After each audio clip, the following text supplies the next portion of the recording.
do sell the finest clothing in the world, and we service it the best. We've got a fantastic tailor shop, great sellers. At the end of the day, it comes down to the relationships. So we'll do whatever it takes to make the client happy, and have always done that, long before it became kind of a byword for retail. Our relationships go beyond these four walls. I mean, we all know our clients' first names. We all know, their family. We all know this and that, and they us. We are a family. We have a magazine we send out twice a year, and I always refer to the HUBERT White family. And I'm not talking about my kids. Wet Paint opened in 1976, and we've always been within the 2 blocks of where we are today at Grand and Cambridge. The supplies that we sell are fantastic supplies, but they don't make wet paint. What makes wet paint is the people that work at Wet Paint. Once you have a passionate employee that feels strongly about what we do here, I think it's critical to hang on to that employee. Your people are your business. Your people are your most expensive part of your business, and they're also the most important part of your business. In this day and age, everyone recognizes a scripted sales approach, and that's the opposite of what we want. What we're after is folks coming into the store and being comfortable and being able to feel like they're part of a community. I really love what I do here. I really love what I do in general, being an outdoorsman. And I get plenty of customers who come in and they're like, oh man. They pull up and I'm like, that's a really nice boat, that's a really nice truck. And he goes, yeah, but I don't get to talk about fishing all day. I think about it and I start balancing things and I'm doing all right. I'm happy. You gotta be happy. If you're not happy, it's not worth it. Whatever I do, I make sure that I love it and I'm happy with it. I wake up happy to it. Culture is so paramount to what we do here at Red Wing Shoe Company. We call it the Red Wing way. It's doing it the right way, no matter what. Being named as Minnesota's best place to work is such an honor. We have over 2,400 employees globally, the majority of which are here in Red Wing. I think it just speaks wonders to the culture of Red Wing Shoe Company and the investment that we make in our employees. Being from Red Wing, born and raised, this company has given a lot to my family.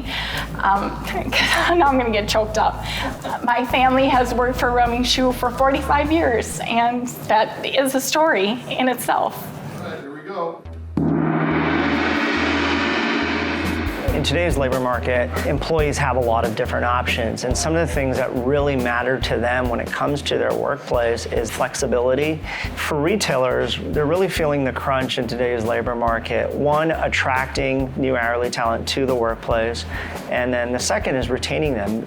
And so anything they can do to help the employees and bring more satisfaction to help retain them goes a long way to their bottom line. Every retailer has a unique set of challenges.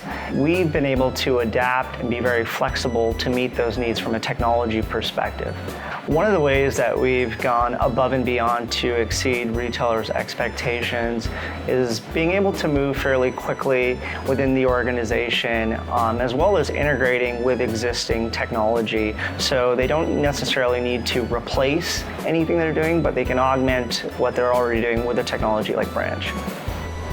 Sustainability is not just a goal, it's a long-term commitment, and it was part of what Mall of America was about from the very, very beginning. We are definitely a leader in this space. I mean, we were green before green was popular, and actually we're a model that many properties across the U.S. and around the world look to as a gold standard of what they can do to improve their properties and their communities. There's a lot of fun facts. We don't have any central heating, which people think is absolutely crazy, located in Minnesota, based on we have 1.2 miles of skylight, so that's solar heat, plus 40 million visitors, so there's a lot of body heat that helps us warm up this place. We also have 30,000 trees and plants throughout the building, so it's a natural air purifier. My favorite sustainability project that we do is release ladybugs into Nickelodeon Universe, and those ladybugs act as a natural pesticide for all those plants and trees. But it takes all of us to make a difference, and so when we can have displays like the butterfly display behind me, which is a great local artist that created this exhibit of 100% recycled materials, but we also tell stories with it and understanding the importance of what it means to recycle and how to save wildlife. Having things that you can connect with the consumer and tell those stories really helps that edutainment that makes it more relevant to our guests. We had 12 empty storefronts downtown a few years ago, and we just couldn't let our downtown die.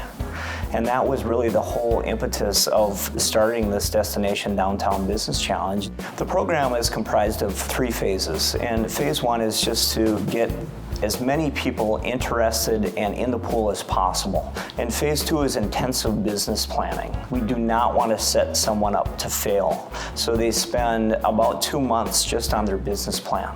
They do a Shark Tank style presentation to our group of judges. And then from there, the judges have the very, very difficult decision of advancing 3 finalists.